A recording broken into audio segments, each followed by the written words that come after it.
SSC ने भैया क्या ही तगड़ा झटका दे दिया आप लोगों को। सारे लोग सोच रहे थे कि भैया दिसंबर के मिड में जाके वैकेंसी आएगी, क्योंकि दिल्ली पुलिस के जो है एग्जाम कराने ये लोग लग गए थे। बट देखो शाम के समय में 26,000 वैकेंसियों का एक भरपूर तोहफा आप लोगों को दे दिया है। दूसरा एक छोटा सा बदलाव और देखने के लिए मिला है कि कई सारे लोग उम्मीद लगा रहे थे कि इस बार एसएससी जीडी की वैकेंसी के साथ आप लोगों को आरपीएफ की वैकेंसी इसी में इंक्लूड देखने के लिए मिलेंगी, बट ऐसा नहीं हुआ है। और दूसरी बात बता दूं, 26,000 वैकेंसी है, इंक्रीज जरूर होंगी, ये चीज आप लोग ध्यान रखिएगा।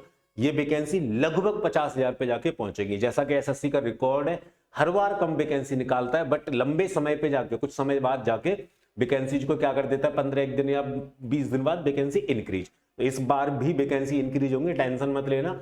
50,000 से अधिक वैकेंसी ये होने वाली है। हम देख लेते हैं एक बार इसकी इंपोर्टेंट डेट वगैरह क्या है। भैया कल से आप लोगों के, कल से यानी कि 1 दिसंबर से फॉर्म फिल होना स्टार्ट हो चुके हैं और आप लोग 31 दिसंबर तक इसके फॉर्म फिल कर सकते हो। फीस फिल करने के लिए, फीस जमा करने के लिए एक दिन एक्स्ट्रा और दिया गया है। अगर कोई भी किसी भी तरीके का करेक्शन आप लोगों को फॉर्म के अंदर करना होगा तो आप लोगों को भैया 8 दिन एक्स्ट्रा दिए गए। आप लोग 8 जनवरी तक इसमें करेक्शन कर सकते हो। एग्जाम डेट जैसा कि मैंने पहले भी कई बार बोल चुका हूं, आप लोग तो मेरी बात पर ध्यान देते ही नहीं। मैंने पहले भी बोला था कि वैकेंसी चाहे दिसंबर के मिड में ही क्यों ना आए, आप लोगों का एग्जाम मार्च अप्रैल में जाके ही हो जाएगा। क्योंकि भैया आपका दिसंबर में, देखो आपका मिड दिसंबर में दिल्ली पुलिस स्टार्ट हो रहे हैं एग्जाम, और वो मिड जनवरी तक उनको चला रहे हैं। मिड जनवरी के बाद में वो लोग एमटीएस का एग्जाम कराएंगे 1-1.5 महीना, उसमें उनको लग जाना है। तो भाई फरवरी एंड हो जाएगा, ठीक है। तो मार्च के स्टार्टिंग में आप लोगों के एग्जाम स्टार्ट हो जाएंगे या फरवरी के लास्ट वीक में, और आप लोगों के जो एग्जाम चलने वाले हैं वो चलने वाले अप्रैल तक। अब ये तो भैया भर्ती बोर्ड ने भी बोल दिया कि फरवरी से अप्रैल के बीच में हम लोग एग्जाम करवा लेंगे, ठीक है। ये आप लोगों की इंपोर्टेंट डेट्स हैं। अब देख लेते हैं भैया वैकेंसी कितनी कितनी निकली है और किस किस के, जैसे बीएसएफ में कितनी है, कैटेगरी वाइज कितनी है, वैकेंसी को थोड़ा सा एक बार हम लोग एनालाइज कर लेते हैं। तो बीएसएफ में अगर आप लोग देखोगे तो मेल कैंडिडेट के लिए 524 वैकेंसी है। सीआईएसएफ के अंदर मेल कैंडिडेट के लिए 13,135 वैकेंसी है। अच्छी खासी वैकेंसी है सीआईएसएफ के अंदर। 13,000 बहुत अधिक वैकेंसी होती है। आप लोग देखो सीआईएसएफ के अंदर सबसे ज्यादा वैकेंसी निकली है, ठीक है ना। सीआरपीएफ में देखो 5,366, ये मेल कैंडिडेट की मैं बात कर रहा हूं। एसएसबी के अंदर आप लोग देखो 1,764, आप लोग देखो आईटीबीपी में 1,099, असम राइफल्स के अंदर आप लोगों की 1,556 वैकेंसी आप लोगों को मिली है। आप लोगों का आप देखेंगे इधर यहाँ पे भाई एसएसएफ में मेल कैंडिडेट की 23 वैकेंसी आप लोगों को देखने के लिए मिली है। पहली बात तो मैं बताऊं आप लोगों को, कमेंट करके मेरे को ये जरूर बताना आप लोग कि आप लोग पोस्ट प्रेफरेंस में सबसे ऊपर किस पोस्ट को रखना चाह रहे हो और पोस्ट प्रेफरेंस कैसे रखनी है। इसके लिए तो मैंने आप लोगों को एक हफ्ते पहले वीडियो बना के दे दी थी कि भाई कहां पे आप लोगों की पोस्टिंग होती है। आईटीबीपी के जवानों की पोस्टिंग कहां होगी, बीएसएफ के जवानों की पोस्टिंग कहां होगी, सीआईएसएफ के जवानों की पोस्टिंग कहां होती है, सीआरपीएफ के जवानों की पोस्टिंग कहां होती है, टीएडीएचआरए पे किस तरीके का प्रभाव पड़ता है, सारी डिटेल में बना के आप लोगों को दे चुका हूं। तो आप लोग एक बार इसी चैनल पे चेकआउट जरूर कर लेना और चैनल को सब्सक्राइब जरूर कर लेना। महिला कैंडिडेट की अगर मैं बात करता हूं तो महिला कैंडिडेट को बीएसएफ में 92 वैकेंसी है और 1460 वैकेंसी है सीआईएसएफ के अंदर महिला कैंडिडेट की, ठीक है ना। सीआरपीएफ में 124, एसएसबी में महिला कैंडिडेट की वैकेंसी नहीं है, ठीक है ना।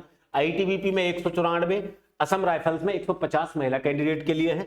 आप देखेंगे एसएसएफ के अंदर भी महिलाओं के लिए कोई भी वैकेंसी देखने के लिए नहीं मिल रही है। आप टोटल वैकेंसी लगाएंगे तो पुरुषों की टोटल वैकेंसी है 23,467 और महिलाओं की टोटल वैकेंसी है 2,020। इस प्रकार जो टोटल वैकेंसी बनती है आप लोगों की वो बनती है 25,487 वैकेंसी। ये सही अच्छी खासी वैकेंसी है, कोई ज्यादा दिक्कत वाली बात नहीं है, क्योंकि 50-60 हजार की आप लोगों को आदत है तो 25,000 बड़ा हल्का सा हाथ लग रहा होगा, बट ये वैकेंसी बढ़ेगी, टेंशन लेने की जरूरत नहीं है, ठीक है।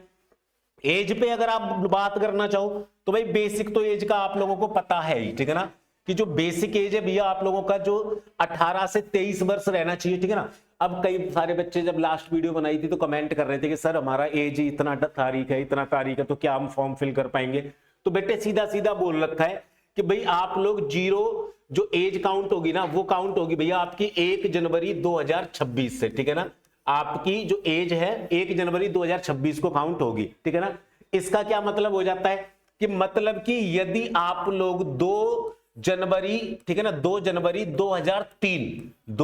2003 के बाद पैदा हुए हो, ठीक है ना, और आप लोग 1 जनवरी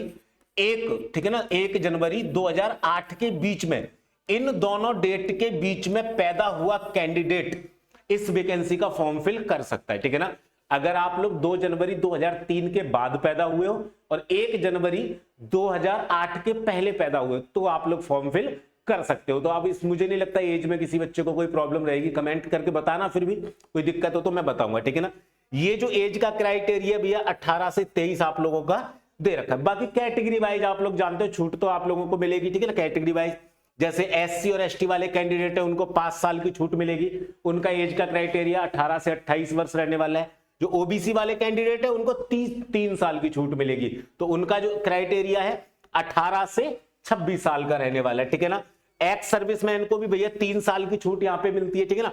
बाकी कुछ चीजें होती है कि भैया आपकी जितनी जॉब है, जब जॉब लगी थी उसमें से माइनस करके इतना नहीं होना चाहिए, वो अलग है। आप तो एक्स सर्विसमैन नहीं हो तो आपको टेंशन लेने की जरूरत नहीं है। तो आपको तो भैया एससी एसटी वाले कैंडिडेट हैं वो 28 साल तक फॉर्म कर सकते हैं, ओबीसी वाले 26 तक और जनरल और ईडब्ल्यूएस वाले 18 से 23 वर्ष तक फॉर्म फिल कर सकते हैं, ठीक है ना। चलिए बात अगर कर ले हम लोग यहाँ पे कि भाई अब यहाँ पे जो स्वतंत्रता सेनानियों के 1948 में जो राइट्स में 1984 के राइट्स में जो लोग खत्म हो गए थे उनके जो बच्चे हैं, ठीक है ना, उनको 5 साल की छूट है। ये थोड़ा डीपली है, इतने ज्यादा कैंडिडेट भी नहीं होते इस चीज के, तो आप जो भी कैंडिडेट है यहाँ पे चौथे 5वें और 6वें में दे रखा है, आप लोग यहाँ पे एक बार देख लीजिएगा, ठीक है ना। चलिए और डिटेल की अगर मैं बात करता हूं तो एक बार हम लोग देख लेते हैं फॉर्म फीस, ठीक है ना। फॉर्म फीस वैसे आप लोगों को पता है जनरल और ईडब्ल्यूएस वाले कैंडिडेट को भैया 100 रुपए देना है, ओबीसी वाले कैंडिडेट को 100 रुपए देना है, एससी और एसटी वाले कैंडिडेट और फीमेल किसी भी कैटेगरी की हो उनको कोई भी फीस यहाँ पे नहीं देनी है। और एनसीसी का सर्टिफिकेट अगर आपके पास में सी बी तीनों में से कोई भी है, सी सर्टिफिकेट है तो आपको इस तरीके से 5% मार्क्स का फायदा मिलेगा, बी है तो 3%, ए है तो 2% का मिल जाएगा, ठीक है। आप और चीजें देखें कि भैया अप्लाई कैसे करना है। फॉर्म देखो, फॉर्म फी मैंने बता दिया आप लोगों को भैया 100 रुपए फॉर्म फी आप लोगों को करनी है, क्लियर है वाली बात। बाकी फोटो हस्ताक्षर पे बात करना चाहो, इस पूरा नोटिफिकेशन ही लगा लिया है मैंने, ठीक है ना। एक बार पूरा नोटिफिकेशन रिव्यू हो जाएगा ना तो सारे बच्चों के डाउट खत्म से हो जाते हैं, ठीक है। एग्जाम पैटर्न भी दे रखा है, वैसे पता है मैं फिर भी डिटेल में एक बार आप लोगों को बता देता हूं कि एग्जाम पैटर्न किस तरीके से दे रखा है, कुछ बदलाव तो नहीं किया गया है। तो भाई देखो सबसे पहले रीजनिंग 4 पार्ट में आप लोगों का पेपर होना है, ठीक है ना। 4 पार्ट होंगे आप लोगों के पेपर के, ठीक है। उसमें से रीजनिंग के 20 क्वेश्चन पूछे जाएंगे, 40 नंबर के आप लोगों के क्वेश्चन होंगे, एक क्वेश्चन 2 नंबर का होगा, ठीक है ना। तो भाई मेरे उसके बाद जीके के 20 क्वेश्चन है वो भी 40 नंबर के हो गए, एलिमेंट्री मैथ के 20 क्वेश्चन है वो भी 40 नंबर के हो गए। अब यहाँ पे इंग्लिश और हिंदी, भाई जब इंग्लिश और हिंदी है दोनों लैंग्वेज तो नहीं पूछी जाएगी, इंग्लिश वाले बच्चों से इंग्लिश पूछी जाएगी, जो बच्चे हिंदी सेलेक्ट करेंगे उनसे हिंदी पूछी जाएगी, ठीक है ना।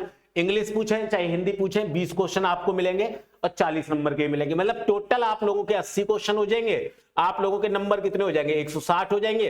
करने के लिए आपको टाइम मिलने वाला 60 मिनट का, मतलब 80 क्वेश्चन करने 60 मिनट के अंदर, तो स्पीड थोड़ी सी आप लोगों को मेंटेन यहाँ पे करनी पड़ेगी। लिखा हुआ 80 क्वेश्चन है भैया, हर एक क्वेश्चन कितने नंबर का रहेगा, यहाँ पे 2 नंबर का यहाँ पे रहने वाला है हर एक क्वेश्चन, क्लियर है वाली बात। सिलेबस पे भी आएंगे भैया, टॉपिक क्या है किस तरीके से है।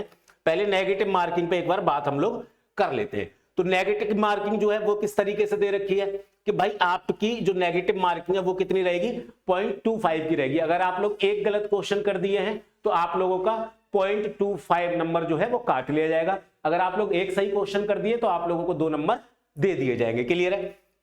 सिलेबस अगर देखना चाहो डिटेल में, ठीक है, सिलेबस अगर देखना चाहो तो सिलेबस आप लोग एक बार देख लीजिए। रीजनिंग का वही सिलेबस है भैया, आप लोगों का 3 तरीके से रहता है, वर्बल, नॉन वर्बल और आप लोगों का एनालिटिकल रीजनिंग। तो तीनों में से कुछ ना कुछ क्वेश्चन आप लोगों को मिलेंगे, ठीक है। रीजनिंग की बात करोगे भैया, एनालिटिकल रीजनिंग मिलेगी आप लोगों को, ठीक है ना। एनालिटिकल रीजनिंग में कथन तर्क हो गया, कथन निष्कर्ष हो गया, कथन पूर्व धारणा हो गया, इस तरीके के आपका सिलॉक्स हो गया, वैनारिक हो गया, ये सारे आप लोगों के एनालिटिकल रीजनिंग के अंदर आ जाएंगे। वर्बल रीजनिंग में जाओगे तो वही आप लोगों का वर्णमाला परीक्षण होगा, क्रम परीक्षण, दिशा परीक्षण, blood relation, number series, alphabet series, वर्गीकरण, एनालॉजी टेस्ट, कोडिंग डिकोडिंग, वो सब आने वाला है। आप लोग अगर नॉन वर्बल में जाओगे तो आपका एनालॉजी, ठीक है ना, क्लासिफिकेशन, सीरीज, ये 3-4 टॉपिक आप लोगों के नॉन वर्बल में भी आ जाएंगे। यही सारा है बट अलग अलग शब्दों में लिख के दे रखा है, ठीक है। उसके बाद आप लोग देखोगे जीके के अंदर क्या सिलेबस है। तो जीके के अंदर आप लोगों को मैं बता दूं हल्का फुल्का कि भैया आप देखो हिस्ट्री का भी कुछ क्वेश्चन पूछे जा सकते हैं, ज्योग्राफी के भी पूछे जा सकते हैं, पॉलिटी के भी पूछे जा सकते हैं, इकोनॉमी के, स्टैटिक जीके के और करंट अफेयर के। करंट अफेयर, स्टैटिक जीके ये ज्यादा आजकल आती है और पॉलिटी, तो इन तीनों चारों सब्जेक्ट पे ज्यादा फोकस आप लोगों को यहाँ पे करना पड़ेगा। एलिमेंट्री मैथमेटिक्स के अंदर देखोगे वही गिने चुने 10-12 टॉपिक है, वही आप लोगों को पढ़ने। सिंपलीफिकेशन हो गया, एवरेज हो गया, प्रॉफिट लॉस हो गया, इंटरेस्ट हो गया, डिस्काउंट हो गया, मेंसुरेशन हो गई, टाइम डिस्टेंस हो गया, रेशियो एंड टाइम हो गया, टाइम एंड वर्क हो गया, ये सारे आप लोगों को पढ़ने मैथमेटिक्स के अंदर। देखो लैंग्वेज की बात करूं, आप लोग हिंदी के सेलेक्ट करें या इंग्लिश सेलेक्ट करें। लैंग्वेज में दो ही चीजें होती हैं, या तो कॉम्प्रिहेंशन से क्वेश्चन आता है या ग्रामर से क्वेश्चन आता है। तो आप लोगों को दोनों चीजें तैयार करनी है कि भैया आप लोगों को जो हिंदी और इंग्लिश की है वो बेसिक नॉलेज यहाँ पे कॉम्प्रिहेंशन की रहनी चाहिए, ये चीज आप लोग ध्यान रखिएगा। इसके बाद आएगा कि भैया आपका रिटन क्लियर हो जाएगा, उसके बाद आप लोगों का पीएचटी होगा, ठीक है ना। पीएचटी और पीईटी दोनों आप लोगों के एग्जाम यहाँ पे रहने वाले। तो पहले बात कर लेते हैं पीईटी की, फिजिकल एफिशिएंसी टेस्ट की। यहाँ पे आप लोगों से रेस लगवाई जाएगी और रेस के लिए आपको केवल एक चांस दिया जाने वाला है, ठीक है। तो मेल कैंडिडेट से कितनी रेस लगवाई जाएगी, तो भाई मेल कैंडिडेट से 5 किलोमीटर की रेस लगवाई जाएगी और इनको 24 मिनट का समय यहाँ पे दिया जाएगा। जो भी फीमेल कैंडिडेट है उनसे 1.6 किलोमीटर की यानी कि 1600 मीटर की रेस लगवाई जाएगी और 8.5 मिनट का समय यहाँ पे दिया जाएगा।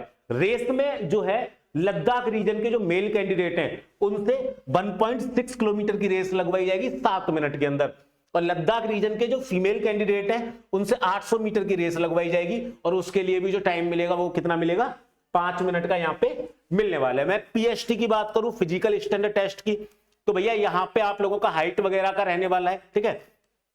तो आप लोगों की जो हाइट है मेल कैंडिडेट की, ठीक है ना, वो कम से कम 170 सेंटीमीटर होनी चाहिए, फीमेल कैंडिडेट की 157 सेंटीमीटर होनी चाहिए। बाकी कैटेगरी वाइज तो आप लोगों को छूट मिलनी ही मिलनी है कि भाई एसटी वाले कैंडिडेट को थोड़ा सा हाइट में छूट दिया जाता है, ठीक है ना।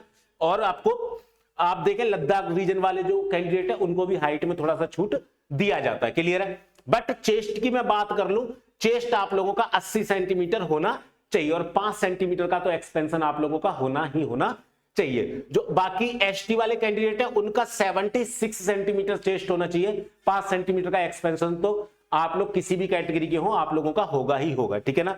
ये आप लोगों का रहेगा। वेट तो देखो हाइट के हिसाब से होना कंपलसरी है ही है, ठीक है।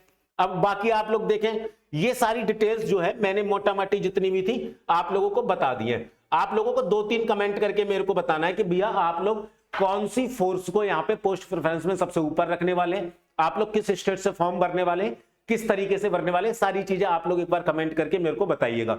बाकी किसी भी तरीके की कोई भी प्रॉब्लम होगी तो मेरे को कमेंट करके बताइएगा, मैं उस पर स्पेशल वीडियो बना के आप लोगों की जो भी प्रॉब्लम होगी उसका सॉल्यूशन का वीडियो प्रोवाइड करवा दूंगा। अब बात आ जाती है कि भाई भर्ती आ गई है, हमारे पास 3 से 3.5 महीने का समय मिला है, तो हम लोग क्या करने वाले, ठीक है ना, हम लोग तैयारी किस तरीके से करेंगे, ठीक है। तो भैया एग्जाम विधि ने आप लोगों के लिए एसएससी जीडी का वर्दी बैच लॉन्च किया है, जिसको आप लोग ज्वाइन कर पाएंगे केवल और केवल 99 रुपए के अंदर। इस बैच के अंदर किस तरीके की फैसिलिटी आप लोगों को मिलेंगी, भाई लाइव और रिकॉर्डेड क्लास तो आप लोगों को मिलेंगी ही मिलेंगी, क्लास की पीडीएफ के साथ डीपीपी भी आप लोगों को प्रोवाइड की जाएगी। डीपीपी यानी कि डेली प्रैक्टिस पेपर, इसके अंदर आप लोगों को वो क्वेश्चन प्रोवाइड करवाए जाएंगे जो क्वेश्चन आप लोगों के एसएससी जीडी के एग्जाम में पिछले वर्षों में पूछे गए। अगर उनमें कोई प्रॉब्लम आएगी तो आप लोगों की डाउट क्लास रहने वाली है, आप लोगों की रिवीजन क्लास मंथली और वीकली रहने वाली है। नोट्स की मैं बात करूंगा तो हर एक सब्जेक्ट के 1 लाइनर नोट्स, ऑब्जेक्टिव नोट्स आप लोगों को प्रोवाइड होंगे, हर एक सब्जेक्ट के थ्योरेटिकल नोट्स प्रोवाइड होंगे, आप लोगों को हर एक सब्जेक्ट के हैंड रिटन नोट्स प्रोवाइड होंगे, हर एक सब्जेक्ट की ई बुक भी आप लोगों को प्रोवाइड होंगी। टेस्ट सीरीज क्यूज के फॉर्मेट में हम लोग आपको प्रोवाइड करवाएंगे, जो सब्जेक्टिव वाइज भी रहेगी, टॉपिक वाइज भी रहेगी और टाइप वाइज भी रहेगी। तो एग्जाम विधि ऐप डाउनलोड करें और आप लोग एसएससी जीडी का वर्दी बैच ज्वाइन करें केवल और केवल 99 रुपए के अंदर। ये आपको प्रॉपर सफलता दिलाने वाला बैच। और भैया इस चैनल को सब्सक्राइब जरूर कर लेना, क्योंकि आने वाली इंफॉर्मेटिव वीडियो की नोटिफिकेशन आप लोगों तक पहुंचते रहेंगे। मैं आपको मिलूंगा अगली इंफॉर्मेटिव वीडियो के अंदर, तब तक के लिए जय हिंद, जय भारत।